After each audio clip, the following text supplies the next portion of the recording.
un comienzo excelente para nuestro servicio de adoración, todos los que graduaron, mirar a estos jóvenes. Y luego nuestra serie, me encanta la serie que estamos teniendo, gracias a nuestro pastor Hugo por la visión que Dios le ha dado, 40 días. En el caso mío, esta mañana me toca hablar un poquito de los 40 años que el pueblo de Israel estuvo en el desierto.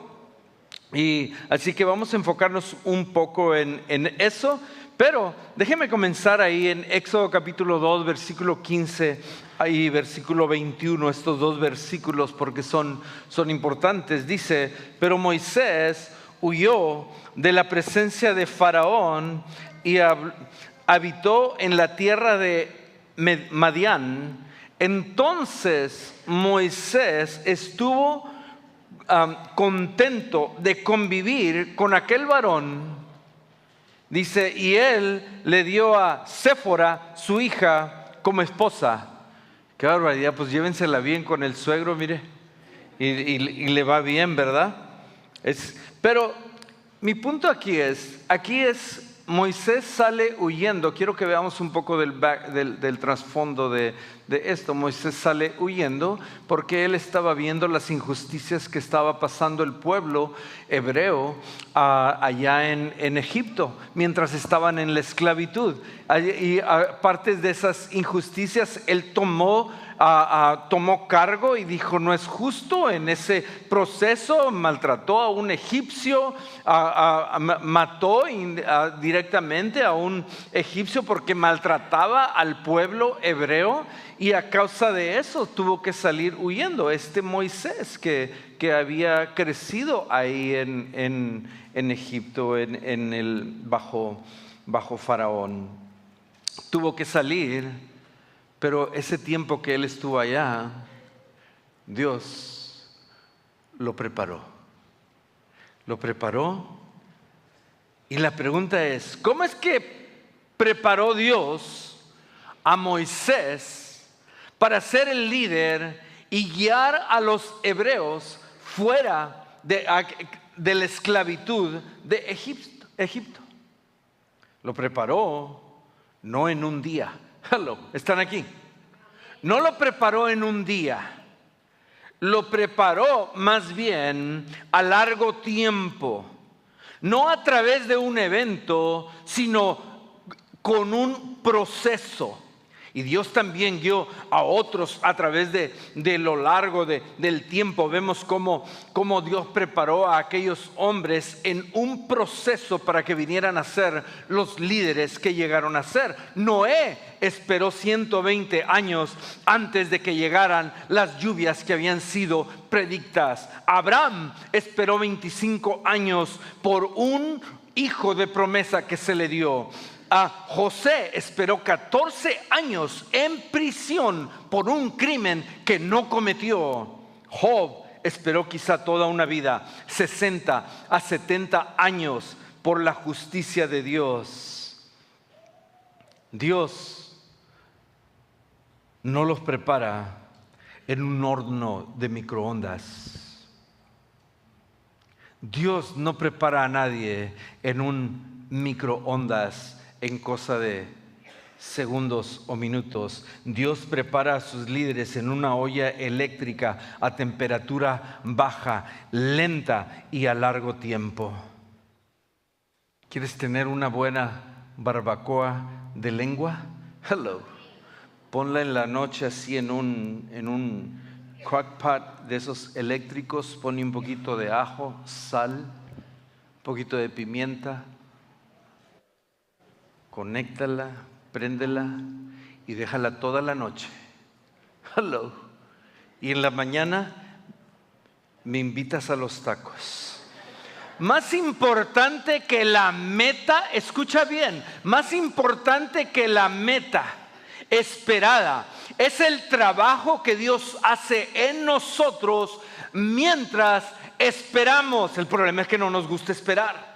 La espera nos profundiza y nos madura. La espera nivela nuestra perspectiva. La espera amplía nuestra comprensión. Las pruebas del tiempo determinan si podemos soportar temporadas de preparación, aparentemente infructuosas, pero ellas indican si podemos reconocer y aprovechar las oportunidades que se presentan en nuestro camino.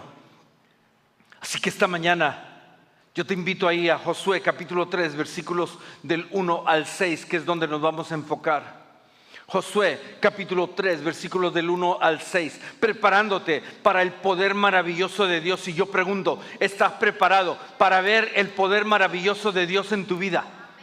No solamente eso, pero dice aquí un subtítulo que pudiéramos darle es: santificaos hoy, santificaos hoy, santificaos hoy, para poder mirar las maravillas de Dios mañana.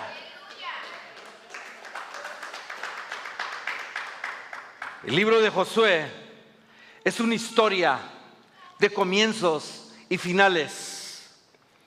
El libro de Josué es una historia de conquista y compromiso. Es una historia de obediencia y desobediencia. En el capítulo 3, Israel enfrenta su mayor desafío.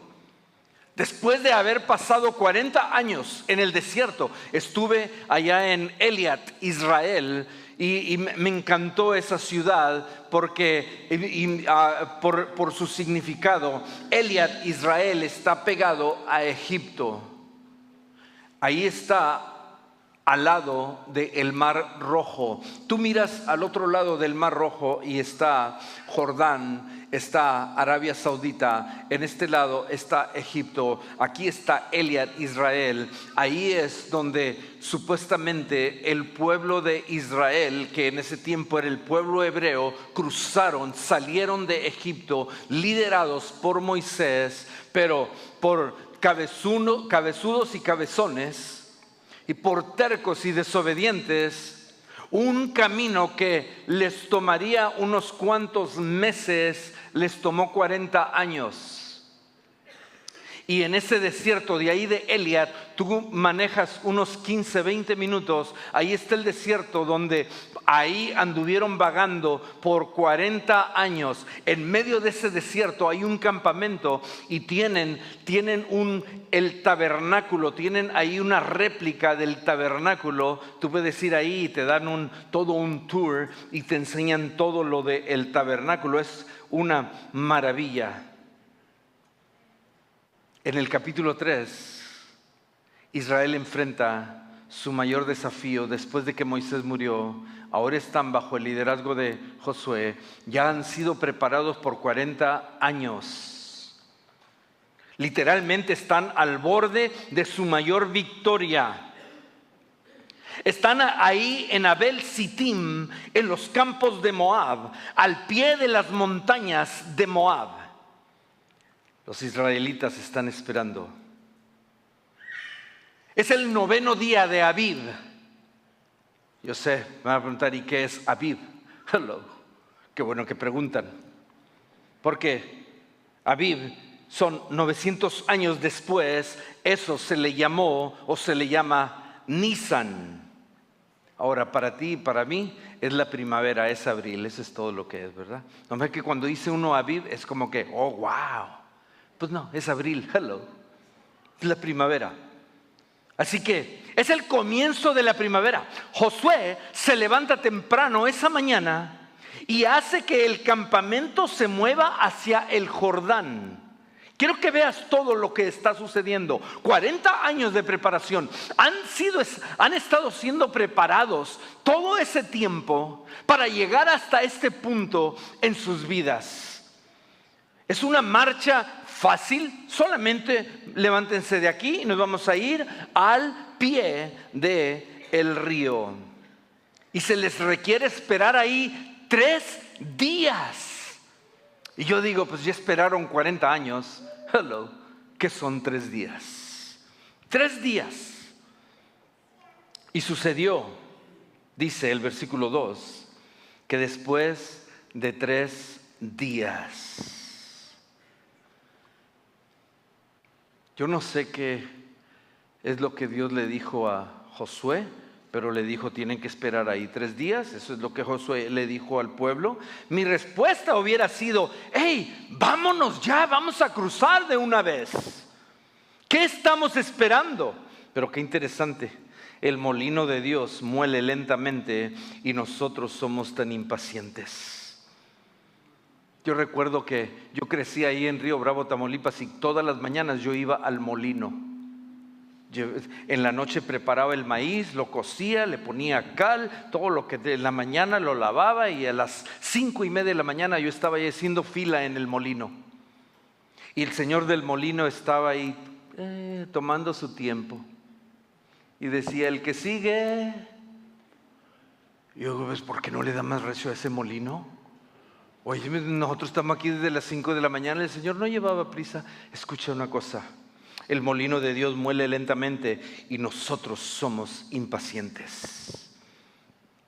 Deberíamos de tener cuidado de no volvernos impacientes. La espera era necesaria porque la preparación es esencial.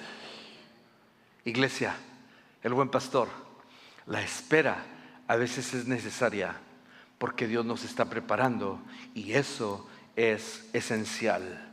Así de que quiero que veamos nuestro primer punto, que es el desafío. El desafío. Este desafío tiene que ver con cruzar el río.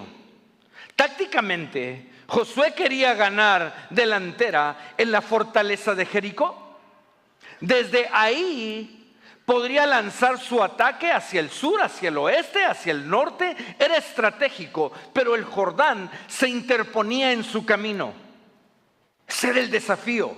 El Jordán era un obstáculo importante. Y el Jordán, la mayoría de los lugares del río Jordán no es ancho. Sin embargo, había algo importante. Cruzar el Jordán era un problema. El río estaba a su nivel de inundación. Recuerden, por eso es que comienza diciendo que era el mes de abril. Era Nisan, Abib.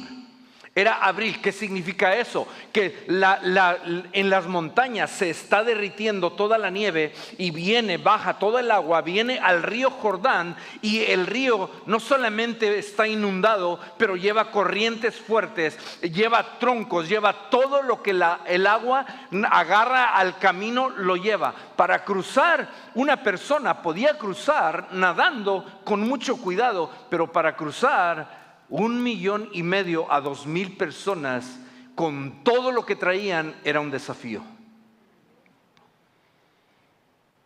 Los niveles del río estaban altos, las personas podían nadar, pero llevar un grupo de esa magnitud era un desafío.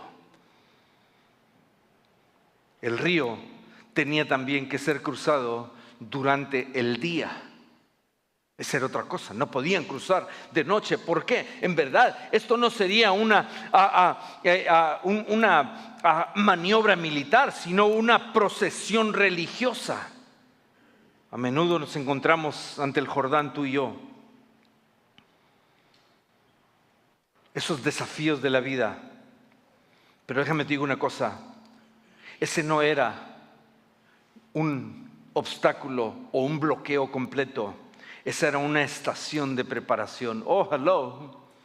Cuando tú y yo llegamos a ese punto en nuestras vidas donde creemos que hay un bloqueo, cuando creemos que hay algo que es difícil de cruzar, Dios solamente está diciendo, escucha, solamente es un tiempo de preparación para lo que viene. Era una estación de preparación. Era la parte final de su preparación para la conquista. Ya habían pasado 40 años en el desierto. Era tiempo. Dios estaba preparado, pero ellos no. Yo digo esta mañana, Dios está preparado para esas caravanas que compartió nuestro hermano, nuestro pastor Hugo. La pregunta es, ¿tú estás preparado? ¿Tú estás preparado? Dios estaba preparado para darle la conquista. Dios estaba preparado para hacer milagros. Dios estaba preparado para bendecirlos. Dios estaba preparado para llevarlos a lugares más altos. Dios estaba preparado para prosperarlos. Hello, ¿están aquí? Alguien me dijo, hermano, ese es el evangelio de prosperidad. Pues al menos que tercera de Juan capítulo 1, que tercera de Juan versículo 1 nos diga eso, porque dice, amados, yo deseo que tú seas prosperado en todas las cosas y que tengas salud, así como prospera tu alma. Hello. Dios está preparado. La pregunta es, ¿tú y yo estamos preparados?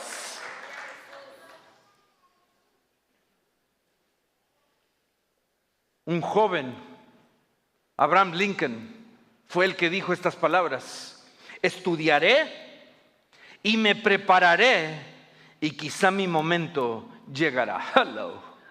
Ahí está.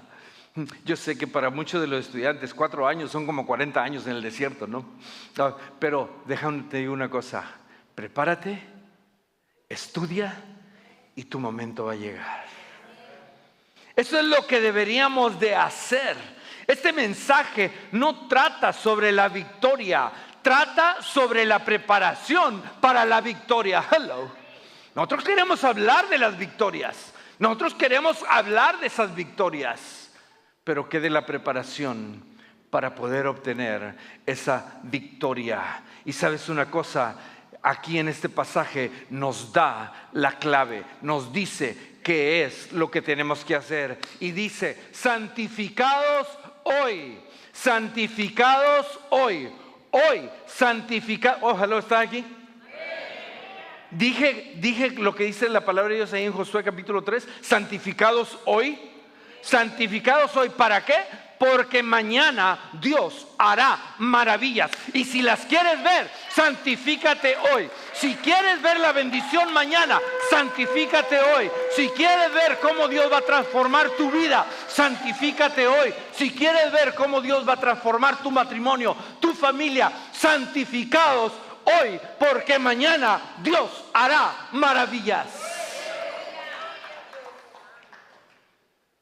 Casi terminamos la introducción.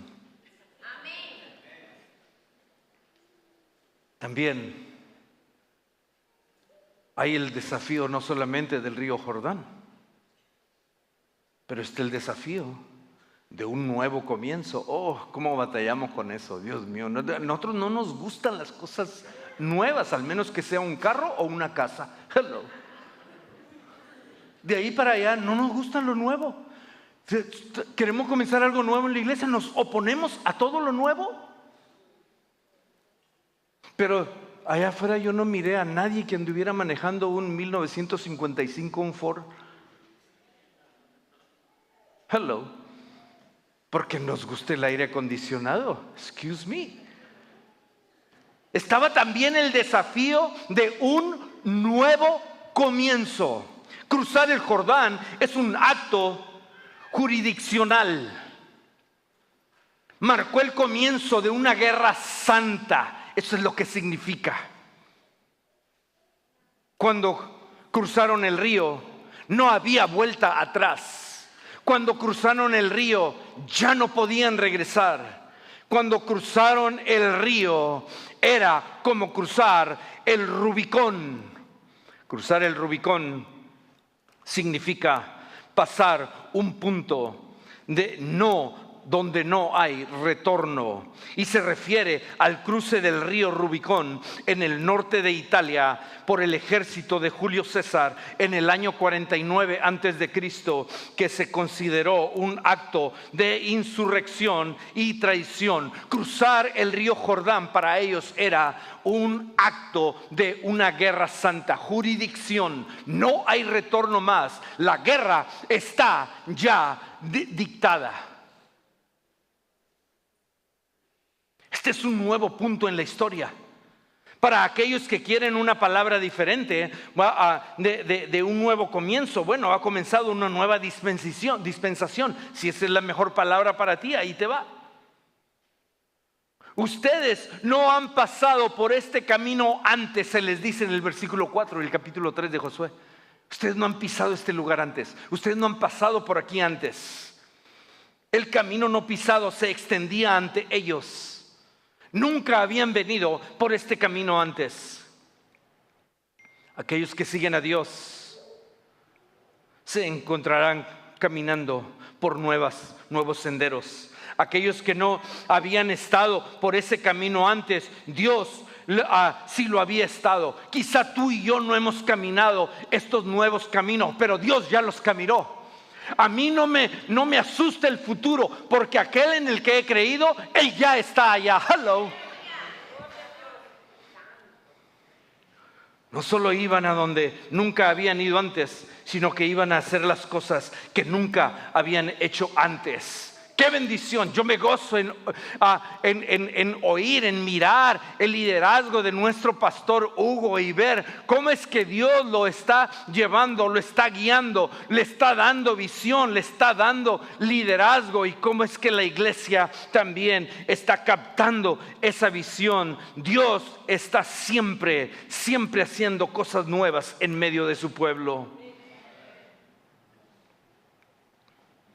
La nube, esa nube y esa columna de fuego, esa nube Shekinah y la columna de fuego ya no estaban con ellos. Cuando Moisés murió, eso se fue. Era un nuevo día.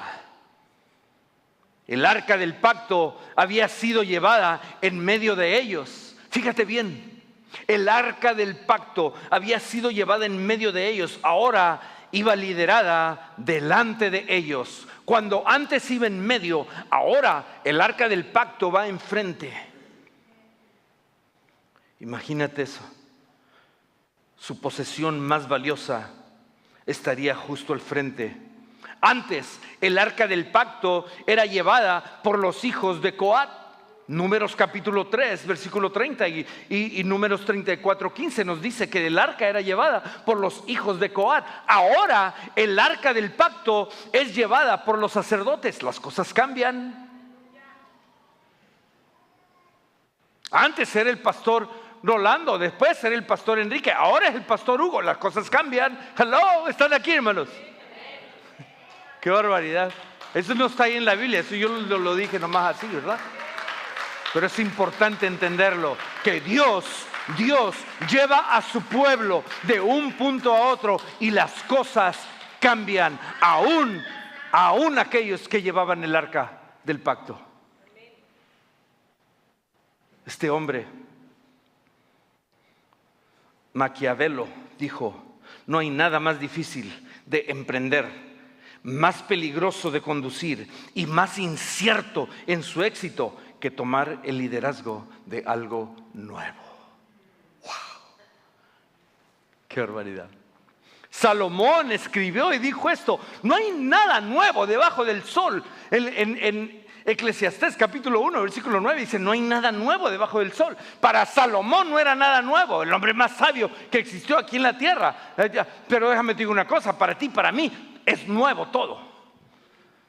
Hay muchas cosas que son nuevas para nosotros. Dios estaba listo, preparado para hacer algo nuevo en medio de su pueblo. Y Dios está listo para hacer algo nuevo en medio de la iglesia, el buen pastor. Pero aquí viene el encargo, no es fácil. Hay que pagar el precio. Aquí viene el encargo. Aquí viene el encargo. Mira, fíjate, antes de que pudieran avanzar, algunas cosas deberían de hacerse y hacerse bien. Cierta información debería de ser comunicada. No importa lo que estás haciendo, siempre hay alguien que no le llegó la noticia. Siempre llegamos con nuestras camisas blancas o azules como equipo de servidores y siempre hay alguien que llega con una camisa negra. Pues que no te llegó la noticia o qué. La raza es la raza. Los hebreos eran los mismos. A algunos no les llegaba la noticia. Los hijos de Israel tenían 3 mandatos. Se les advirtió, número 1, que siguieran el arca. Sigan el arca, sigan el arca. Es número 1, sigan el arca. Cuando vean el arca, entonces se moverán de su lugar y los seguirán. Versículo 3. Si no hubiera sido advertidos, muy bien pudieran haber seguido el camino que ellos se les antojó o ser caprichosos. Sin duda, había entre ellos quienes insistían. Dice, yo sé el camino por mí mismo. Había algunos ahí que decían, yo sé para dónde vamos, no tengo que seguir a 1,5 millones de personas. Pero se les advirtió, cuando el arca se mueva, ustedes se mueven. Por eso el arca cambió de ir en medio a ir enfrente. Cuando el arca se movía, ellos se movían.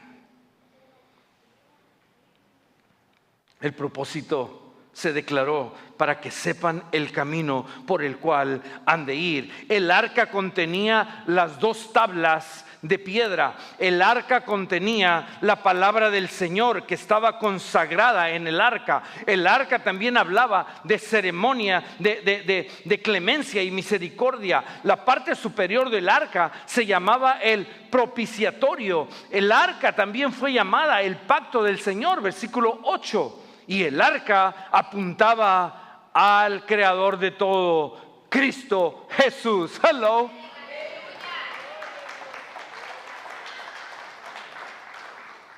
También nosotros debemos de mirar, no el arca, pero mirar a Cristo. Mirar a Cristo. Fija tus ojos en el autor y el consumador de la fe, que es Cristo Jesús.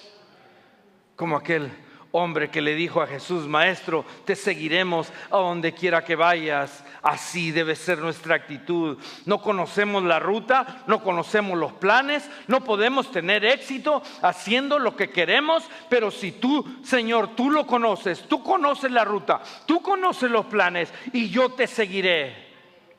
Por eso es que en Juan capítulo 14 versículo 15 dice, si me amas, guarda mis mandamientos.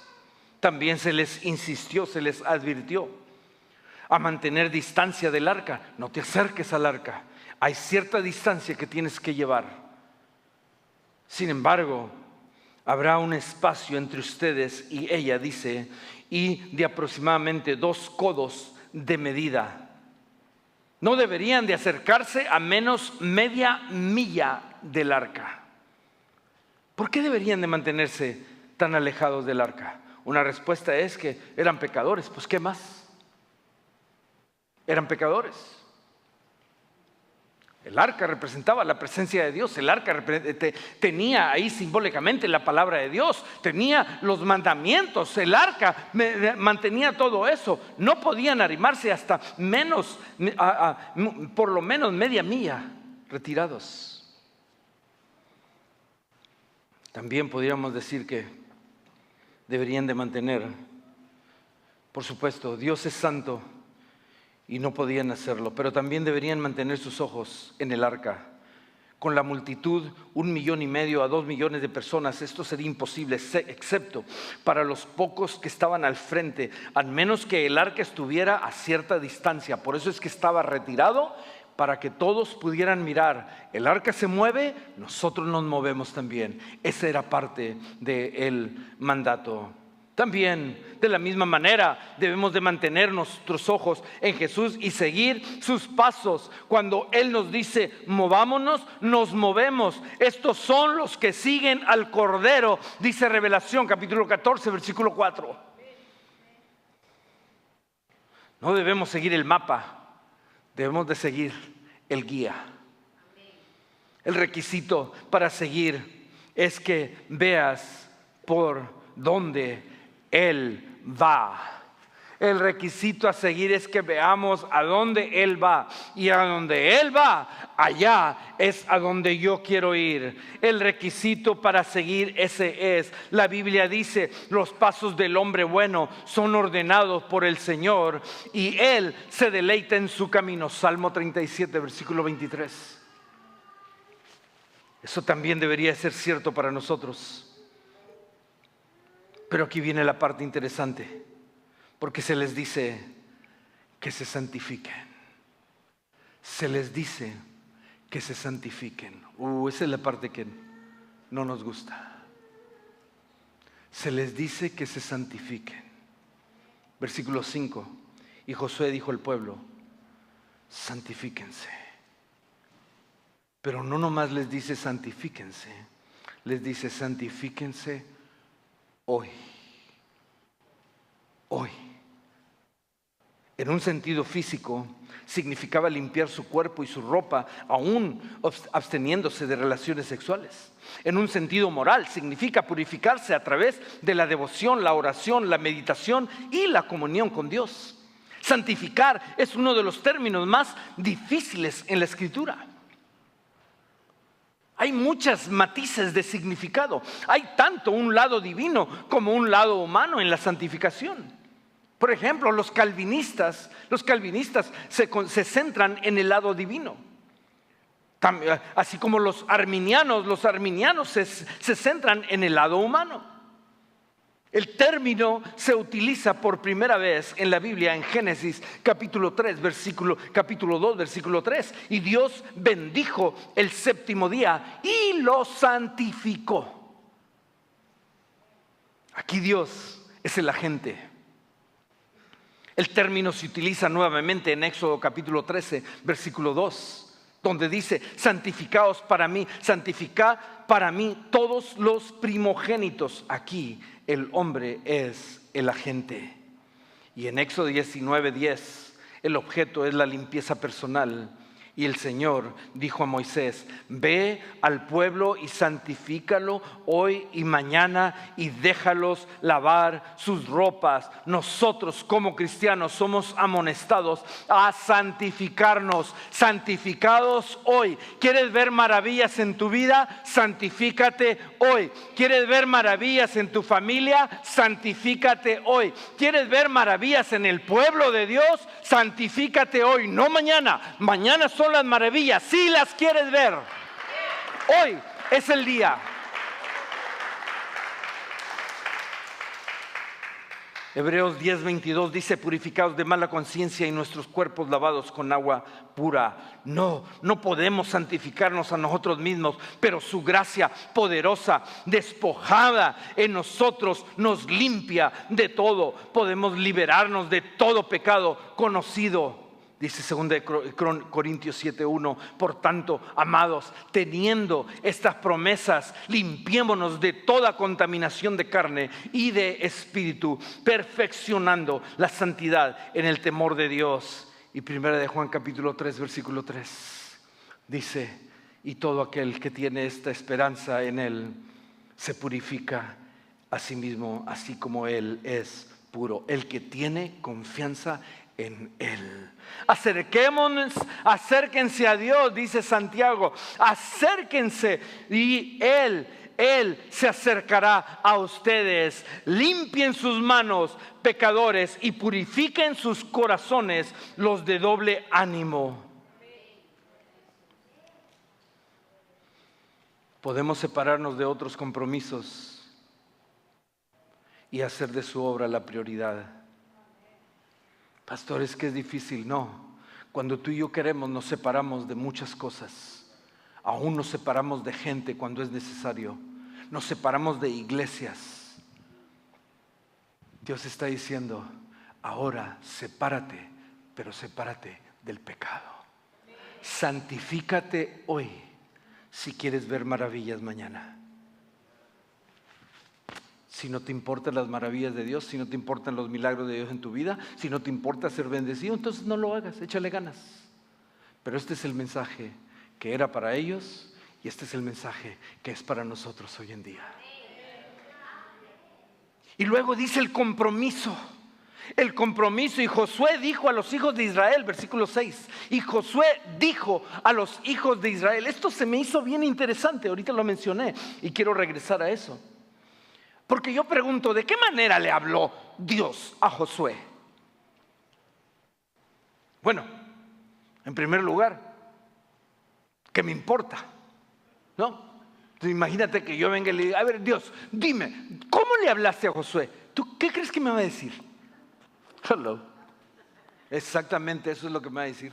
Oye, ¿y tú qué? Así que, ¿cómo le habló Dios a Josué? Pues quién sabe, no sé. Pero sé que no fueron las personas las que le dijeron eso a Josué.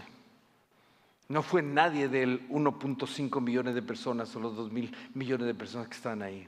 Fue Dios el que le dijo a Josué, y eso es suficiente. Mi pastor me llamó y dice mi pastor, voy a comenzar una serie de 40 días, dice 40, con enfoque en 40 días. Imagínate, yo le pregunto, bueno, ¿y quién te dijo eso? ¿Qué importa? ¿Es mi pastor? Y mi responsabilidad es decir, yes sir. ¿Cómo puedo ayudar? Ese era Josué.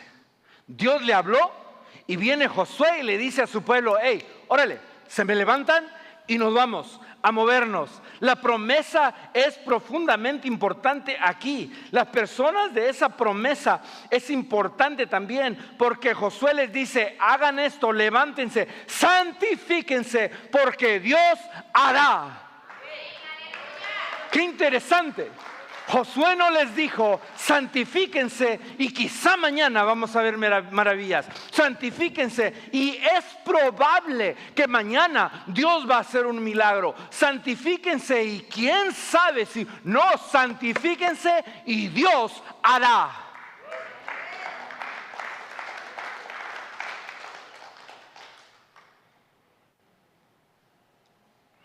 Santifíquense hoy para que mañana vean las maravillas de Dios. Santifícate hoy. Así que, déjame te digo, ese es nuestro compromiso. Ese es nuestro compromiso. Dice la palabra de Dios en Job. Job, capítulo 5, versículo 9, dice, el que hace grandes cosas es incomprensibles y dice maravillas sin número. Ese es el Dios al que servimos. Ese es el Dios poderoso al que servimos tú y yo. Dios está en el negocio de hacer maravillas. La preparación de esta promesa es importante. Dios hará grandes maravillas en ustedes. Eso significa que ellos estarían involucrados en ellas. Dios hará maravillas entre ustedes. Fíjate bien, no dijo Dios hará maravillas, punto. Dice entre ustedes. Eso quiere decir que Dios está involucrado en los negocios tuyos y míos. Eso quiere decir que ahí donde está su pueblo trabajando, Dios viene y obra. Dios no trabaja con un pueblo flojo. Hello. Perdónenme la expresión, but not really. Dios dice, ahí voy a hacer maravillas en medio de ustedes. Así que hay una actuación audaz aquí de parte de los líderes. Dice el versículo 8. Dice, y ellos se acercaron al borde del agua, ahí en el río Jordán. Qué tentador es quedarse en los prados, abajo del árbol frondoso. Qué tentador es quedarse en el gimnasio. Hello. If you know what I mean. Qué tentador es quedarse allá en otro lugar. Qué tentador es quedarse, aquí estamos cómodos. Qué tentador es quedarse. Es necesario esperar el tiempo de Dios, pero también es necesario prepararte para que Dios te dé la victoria. Nadie va a ver las maravillas de Dios por sí mismo. Seguro que aquel pueblo se levantó. Yo no leo ahí en la Biblia donde alguien dijo, yo no voy. Parece que nadie dijo, yo voy a esperar y ver qué es lo que los demás hacen. Todos obedecieron, porque el líder les dijo: así ha dicho Jehová, vámonos. Y ellos se levantaron y fueron. Escucha, ahora cuando llegaron al borde del agua, dice, en el Jordán, dice, se quedarán quietos ahí. No solamente vayan al borde, ahí a la orilla del río, pero quédense quietos. Ahora ni les dicen cómo deben de hacer eso. No se les dice. La mayoría de nosotros queremos un diagrama, pero díganos, queremos claridad. Especialmente cuando el pastor les da la visión, pues el Señor me puso esto. No, pues queremos que nos des todo un plan estratégico, con acciones, con metas, queremos todo. ¡Qué barbaridad! Ellos, nadie dijo. Nomás lleguen al borde y quédense quietos. Y Dios trabaja a través de ellos. Hay una actuación audaz aquí por parte de los líderes. Se acercan al borde. Qué tentador es quedarse allá. Qué tentador es quedarse allá. Hay un viejo proverbio chino que dice: lo que quieras de Dios, primero tienes que pagar el precio. En otras palabras, va a ser intencional.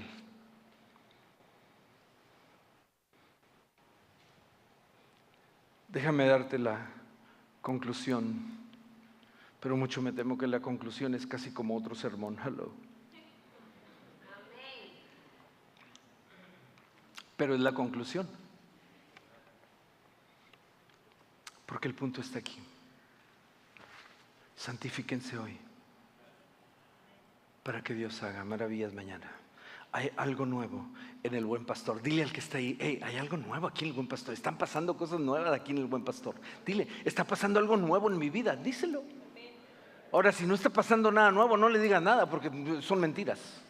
Si no está pasando nada, pues dile: no está pasando nada aquí. Yo te puedo decir, en nuestra familia, en mi matrimonio, está pasando algo nuevo. Algo nuevo.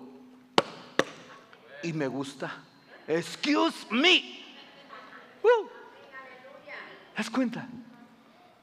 Algo nuevo. ¿Por qué? Porque cuando el pueblo se santifica, hay algo nuevo. Déjame te comparto de lo nuevo, porque esto es de Dios, no es algo mío, no es algo tuyo, no es algo de nuestro pastor. Esta es la visión que Dios le ha dado a nuestro pastor, porque yo sé, dice Jeremías 29:11, yo sé que los pensamientos que tengo acerca de ti, yo sé, y quiero darte algo nuevo, dice Jehová, pensamientos de paz, no de mal, para darlos al fin que esperáis, dice de 2 Corintios 5:17. 2 Corintios 5:17 dice: de manera, dice, de modo que si alguno está en Cristo, nueva criatura es. Las cosas viejas ya pasaron. O sea que alguien dijo: tú puedes ser marcado por tu pasado o puedes comenzar a poner marcas en el futuro. Tú decides, porque eres una nueva criatura. Hello.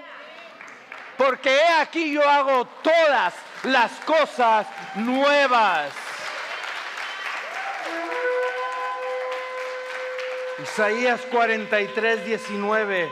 He aquí yo hago cosas nuevas, pronto saldrá a la luz, ¿no la conoceréis? Otra vez abriré camino en el desierto y en la soledad. No solamente un nuevo comienzo, pero también ahí dice que ahí donde no hay camino, voy a hacer un camino. Donde no hay agua, voy a hacer un río. Dios dice: yo hago cosas nuevas. Lamentaciones capítulo 3 versículo 22 al 24 dice que las misericordias del Señor jamás terminan, porque nunca fallan, son bondadosas, son nuevas cada mañana. Grande es tu fidelidad. A veces decimos: guarda fuerzas para cuando venga la angustia, guarda paz para aquellos días que venga la amargura. Pero Dios dice: no guardes nada. Hello. Dios dice: no guardes nada. ¿Por qué? Porque yo te las doy todos los días, cada mañana. Nueva cada día, nuevo cada día. No tienes que ir a la tienda de la bondad, Él te la da. No tienes que ir al doctor por misericordia, Dios te la provee. No tienes que ir por un Powerade, Él te da el poder. No tienes que ir al café, porque Él te da el café. Hello.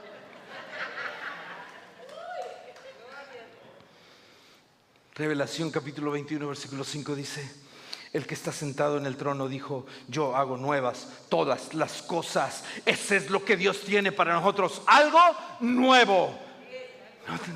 Olvídate ya de lo que quedó atrás. Dice, enfócate en lo que está al frente. Primeramente está diciendo que esto no es falso. Yo hago todas las cosas nuevas. Y añadió, escribe, porque estas palabras son fieles y verdaderas. ¿Sabes lo que está diciendo aquí? Lo que está diciendo es que esto no es falso, es auténtico. Dice, yo hago, dice Dios. Hay un requisito, y ese requisito está en Isaías. Dice, pero los que esperan en Jehová, dice, los que esperan en el Señor renovarán sus fuerzas, se remontarán con alas, dice, como las águilas, correrán y no se cansarán, caminarán y no se fatigarán. Los que esperan en Jehová, esto es lo que se les pide al pueblo de Israel: esperen y santifíquense. Los que esperan, lo tienes que querer, lo tienes que anhelar. Es algo intencional. No va a suceder por accidente. Ezequiel 36, 26 dice: te daré un corazón nuevo. Te daré un corazón nuevo.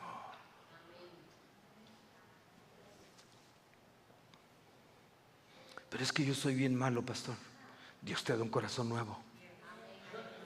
Tengo mucho odio, pastor. Dios te da un corazón nuevo. Me han lastimado mucho. Dios restaura y te da un corazón nuevo.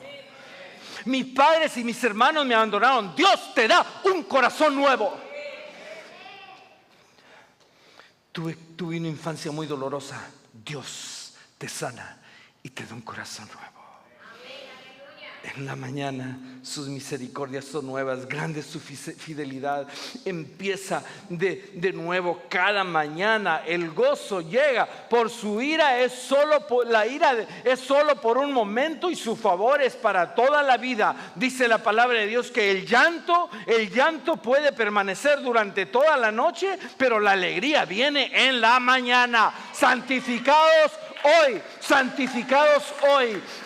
santifícate y ora por tu casa. Hoy santifícate y ora por tu matrimonio.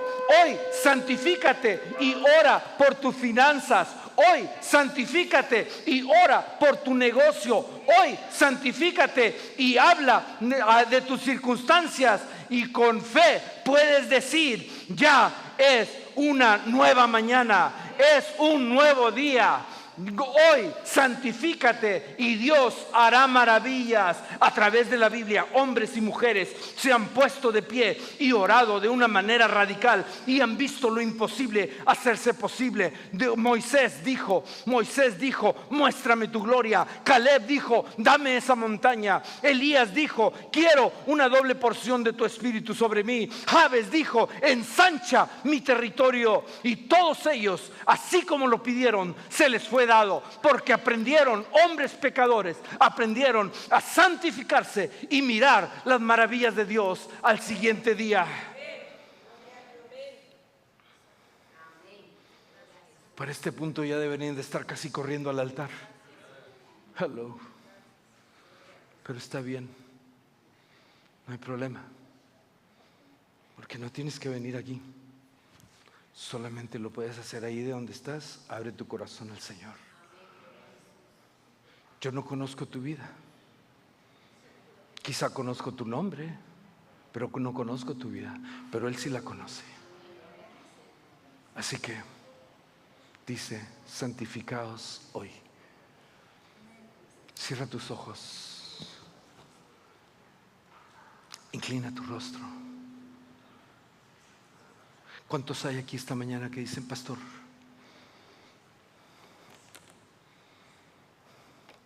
yo no sé, no entiendo mucho de esto, soy nuevo, es primera vez que vengo, es segunda vez, he estado viniendo, pero yo todavía no tengo una relación personal con Cristo? ¿Cuántos de ustedes están aquí que dicen, pastor, hoy yo abro mi corazón a Cristo? Dice la palabra de Dios, porque de tal manera amó Dios al mundo que dio a su Hijo unigénito para que todo aquel que en Él cree no se pierda, mas tenga vida eterna. ¿Quieres tener vida eterna? Cree en el Señor Jesucristo y serás salvo. ¿Hay alguien? Yo quiero orar por ti. Indícalo levantando tu mano. Indícalo levantando tu mano si hay alguien.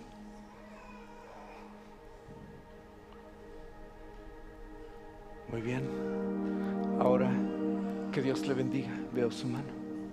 ¿Habrá alguien más? ¿Habrá alguien más?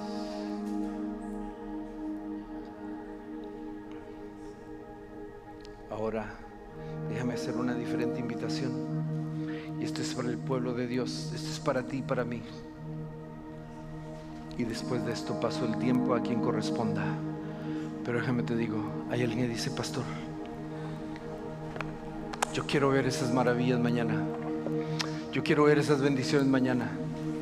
Yo quiero ver mi familia restaurada. Yo quiero ver, dice, santifícate hoy. Quizá Dios ya nos ha preparado por 40 días, por 40 años, yo no sé. Pero ahora estamos al borde del río Jordán. Y solamente dice, quédense ahí y estén quietos. Santifíquense y mañana haré maravillas. Hay alguien que dice, pastor, yo quiero. Entonces, sal de tu lugar y ven aquí al frente. Sal de tu lugar y solamente habla con Dios. Oh, hay necesidad de un pueblo santificado. Hay necesidad de esposos santificados, matrimonios santificados. Hay necesidad de un pueblo que esté santo, apartado para la honra y la gloria de Dios. Y es en medio de ese pueblo que Dios se va a mover. Es en medio de ese pueblo que Dios hará maravillas. Es en medio de ese pueblo que Dios va a abrir camino.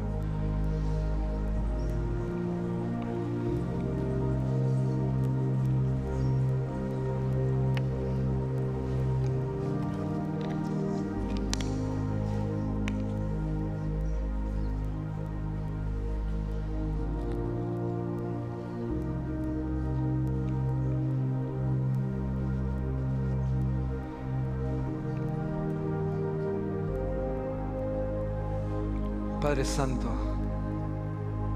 aquí está tu pueblo, Señor, postrado ante ti. Señor, no merecemos tu bondad, tu gracia, tu misericordia, pero te damos gracias, Señor, porque no nos das lo que merecemos. De hecho, cuando estabas en la cruz, tú dijiste, Padre, perdónalos porque no saben lo que hacen. Pudieras haber dicho, destrúyelos, pero Señor, no pediste lo que la gente merecía, pediste lo que la gente necesitaba. Y esta noche, esta mañana, esta tarde, Señor, estamos aquí pidiendo aquello que necesitamos. Y necesitamos de tu perdón, de tu gracia, de tu misericordia, de tu bondad. Señor, necesitamos ser limpios, ser purificados. Necesitamos ser santificados para poder mirar, Señor, las maravillas tuyas, para poder mirar milagros en nuestras vidas, en nuestro matrimonio, en nuestros hijos, en nuestro trabajo, en nuestro negocio. Señor, todo aquello que tú has puesto en nuestras manos para que sea bendecido, primero necesitamos santificarnos. Queremos, Señor, esa santificación la pedimos. Gracias, gracias, gracias por cada hermano, cada hermana, cada joven que está aquí, cada hogar representado, cada matrimonio. Obra, Señor, como solamente tú lo sabes hacer. Obra, Señor, como solamente tú lo sabes hacer. En el nombre precioso de tu Hijo Jesús. Y el pueblo de Dios dice, amén y amén.